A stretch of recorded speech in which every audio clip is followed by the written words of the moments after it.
my name's Jenna. I'm a first-year physician assistant student. Today we'll be taking care of your abdominal exam as well as your musculoskeletal exam. So if you could please remove your shirt, shoes, and socks for me, which I see you've already done. And then please empty your bladder. And then I'm gonna go wash my hands, and then you can lay down, and if you could bend your knees up for me. Perfect.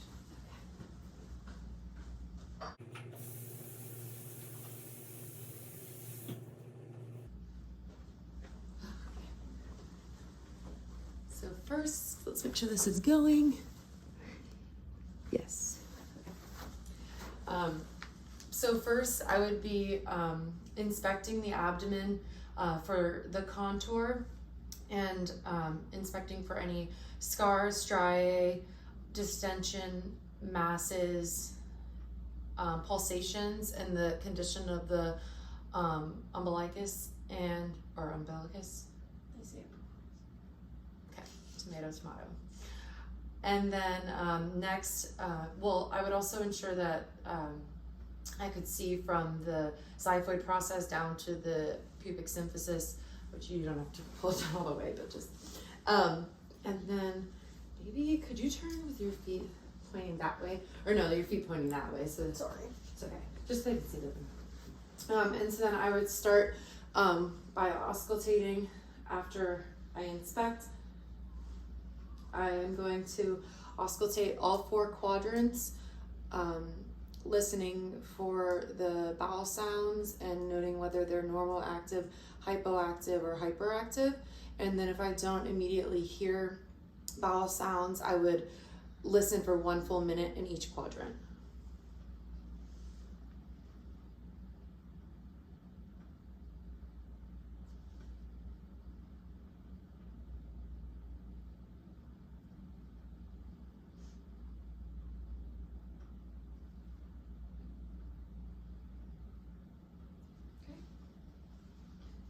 And next I'm going to percuss all 4 quadrants, and I will also be percussing for splenic enlargement, and then I'll be noting the sounds of dullness or tympany.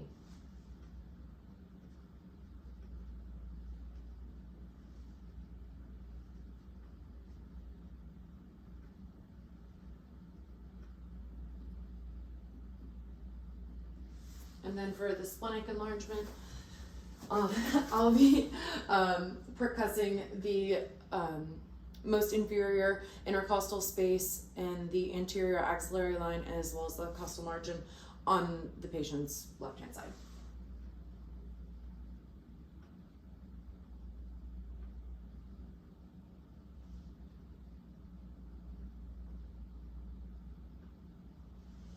Okay, and then next, for palpation, first I would ask the patient if she has any pain in any areas, and ask her to point to the area of pain, and I would palpate that area last.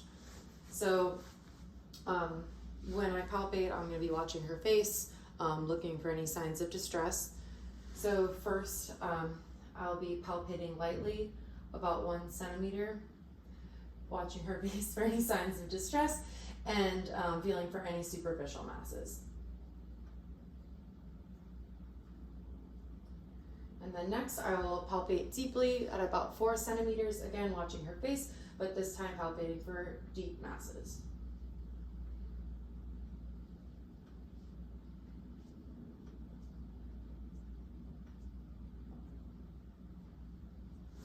I will next palpate for splenic enlargement, and ask the patient to take a deep breath in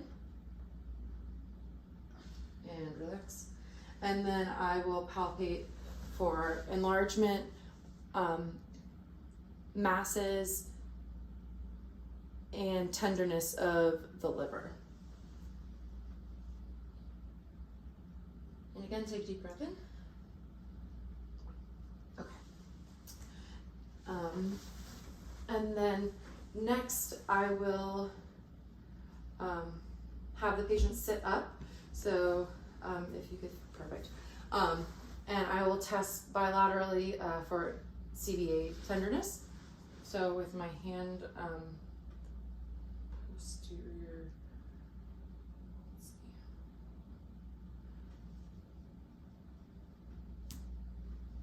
Any pain? Any pain? Nope. Okay. And then lastly, I would do a rectal exam. So then next for the musculoskeletal exam. Okay, so for the musculoskeletal exam, I will be inspecting and palpating for muscle atrophy, for any abnormal movements, crepitus, the condition of the surrounding tissue, any inflammation, edema, effusions, ease of the range of motion, inflammation, malalignment of the bones, any tenderness, and then also inspecting and palpating inspecting for symmetry. So first, I actually have you turn this way. With your back towards the camera. So if you can move your hair for me. So first I'm going to be inspecting the, I'll be on the patient's right side. I'll be inspecting for the alignment of the shoulders and the pelvis, and then I'll be inspecting the area over the scapula and trapezius, and also the area over the spinous processes and the paravertebral muscles. Then I will be palpating the spinous processes,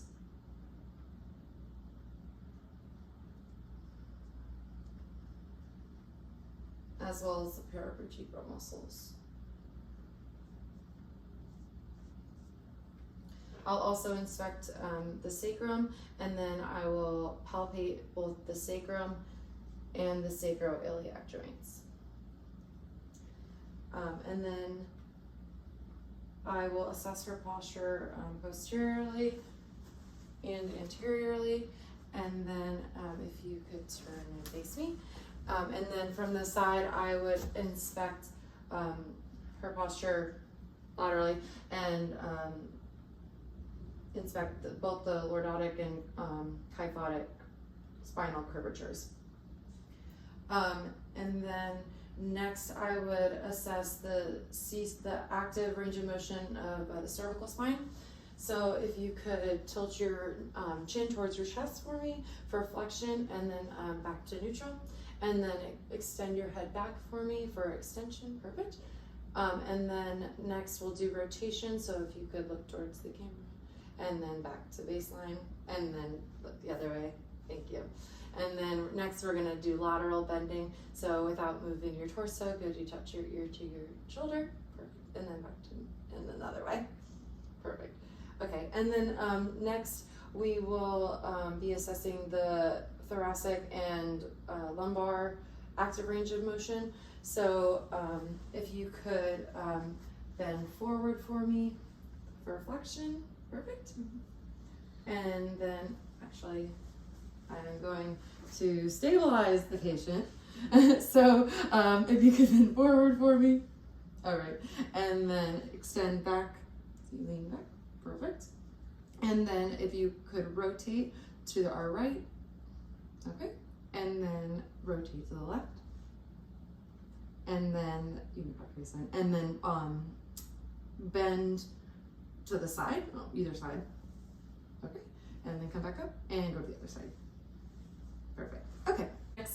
Next for the temporomandibular joint inspection and palpation, I'm going to have the patient open and close her jaw, and then lateral movement of the temporomandibular joint, and then protrusion and retraction.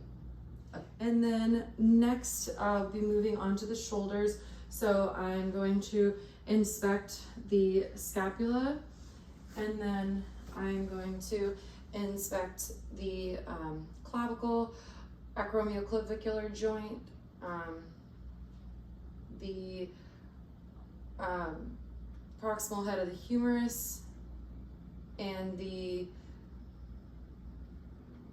acromion. And then I'm going to palpate bilaterally the scapula, acromioclavicular joint. Put it over here. And then I'm going to palpate the bicipital groove and tendon.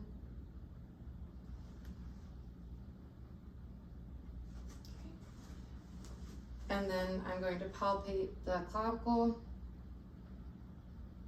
the acromion,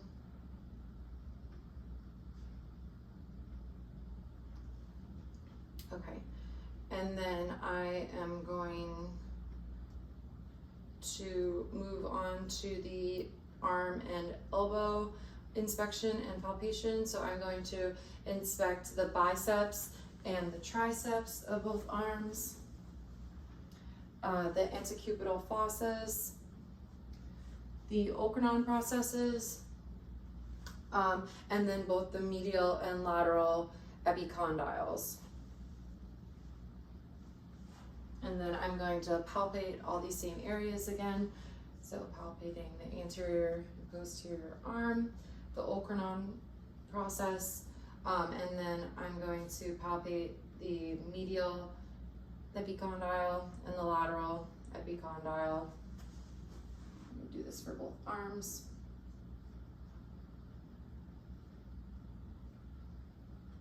Okay, and then next we'll move on to the forearm and wrist inspection and palpation. So I am going to inspect the full forearm, both anteriorly and posteriorly, and then I am going to inspect the area over the carpal bones, as well as the ulnar styloid and the radial styloid. And then I am going to palpate.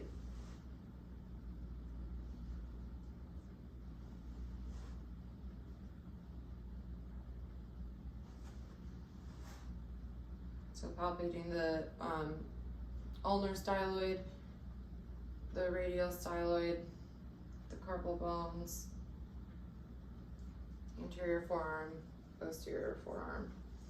And then next I will be inspecting and palpating the hands and fingers. So inspecting the area over the metacarpal phalangeal joints on both sides, and then inspecting the interphalangeal joints. And then I'm going to palpate the metacarpal phalangeal joints and the interphalangeal joints on the sides of the fingers.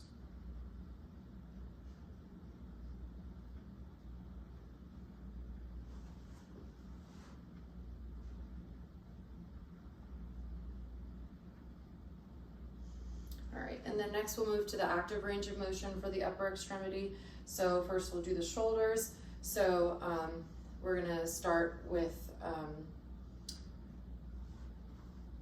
we'll start with extension. So you can lift your arms up, and then flexion. Wait.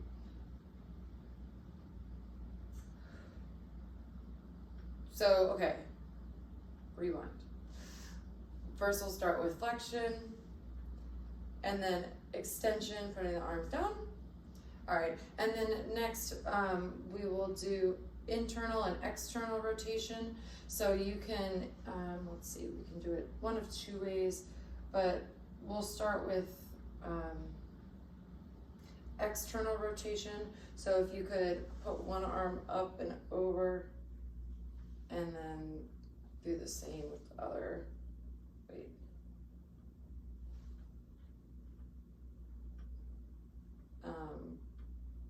Yeah. And then internal rotation, you could put your one hand behind the back, and then the other side behind the back. Okay. And then next we'll do circumduction. So with the patient's arms at a 45-degree angle, I'll just have you rotate in front. Okay, perfect. And then next we'll do adduction and abduction. So first we'll start with abduction. So if you could raise your arms up like that. All right, and then bring them back down and then bring them in for adduction. All right, and then next we'll move to the elbows. So we'll first start with flexion. So if you could put your arms up like that, okay, and then extension. And then we'll do pronation and then supination. Okay. And then next we'll do the wrist joints. So we'll start with flexion, and you can lift towards yourself and then back to baseline and then extend. And then next we'll do ulnar deviation. So if you could bring your arms, and then radial deviation, putting them outwards. All right. And then lastly, we will do finger and thumb, flexion, extension, abduction, and opposition. So they probably want to see it. So if you come in closer, so let's see it. We just wait there so I can see it. And yeah, it's down more. So if you can bring your thumbs in and then make a fist with, okay, perfect. So that's the flexion, the thumb and finger flexion, and then keeping your thumbs in, kind of an extension, and then bringing the thumbs out for thumb extension, and then bringing the thumbs in for thumb adduction, and then finger abduction, bringing the fingers out, and finger adduction, bring the fingers in. Next we have thumb adduction. So if you could bring your thumb up like that, pointing towards the sky, perfect. And then thumb opposition, so touching your thumb to each finger, perfect. Okay, so next we will move to the lower extremity. So I'm gonna have the patient lay down. Okay, so for the lower extremity, first I am going to be inspecting. So I am inspecting the anterior superior iliac spine, the greater trochanter, and the hip joint. And then I am going to be inspecting the patella, the patellar ligament, the medial and lateral femoral condyles, and then the tibial tuberosity. And then coming down, I'm obviously going to be inspecting the full leg and calf regions as well. And then I'm going to be inspecting the lateral malleolus, medial malleolus, the Achilles tendon on the posterior side, and then the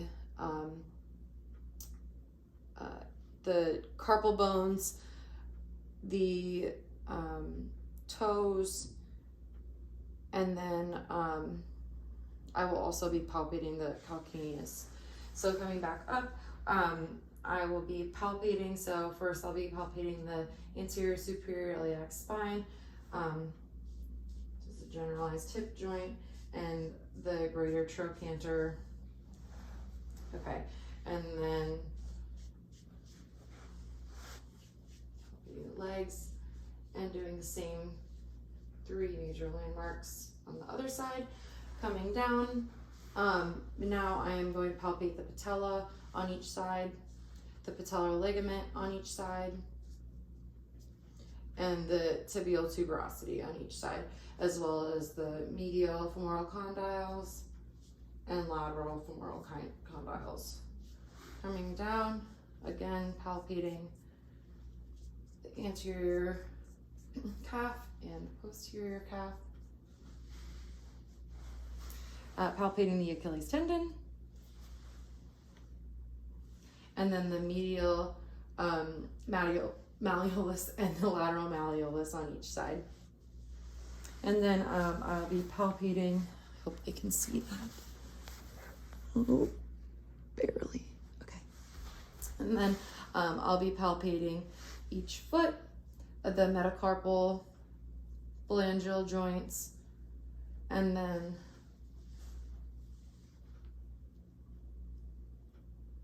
the tarsal bones and calcaneus on each side. And then I'll be palpating each of the interphalangeal joints of the toes from the sides.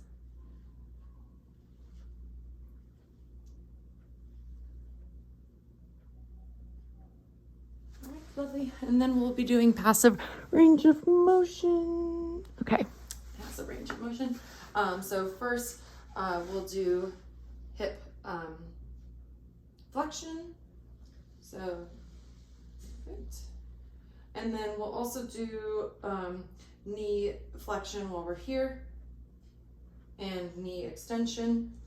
And then we'll bring it down, do the other leg. And extension. And then we're going to do internal and external rotation of the hip joint. So internal rotation, external rotation. Same on the opposite. External rotation, internal rotation, external rotation. And then next we'll do adduction and abduction, starting with abduction of each leg and adduction and abduction and adduction. Okay, and then I'll have the patient roll on her side for hip extension. Okay, and then if you could roll to the other side.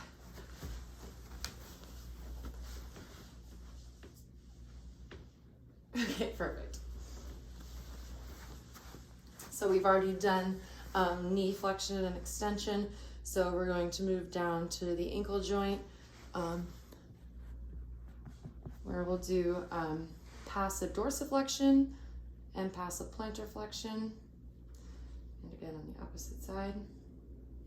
We'll do inversion and eversion, inversion and eversion. And then lastly, we'll do active range of motion of the toes. So I will stabilize the metatarsal phalangeal joint, and I'll have patient flex, okay, and flex, and extend, and extend. Okay, and then lastly, I will measure the calf circumference using the widest point of the calf. 13.5. And then I will measure the active range of motion of the knee flexion. So I will have the circle the center of this going under on the lateral femoral condyle, and have the other arm of it pointed towards the greater trochanter, and I will measure that angle. And it is normal at 135 degrees.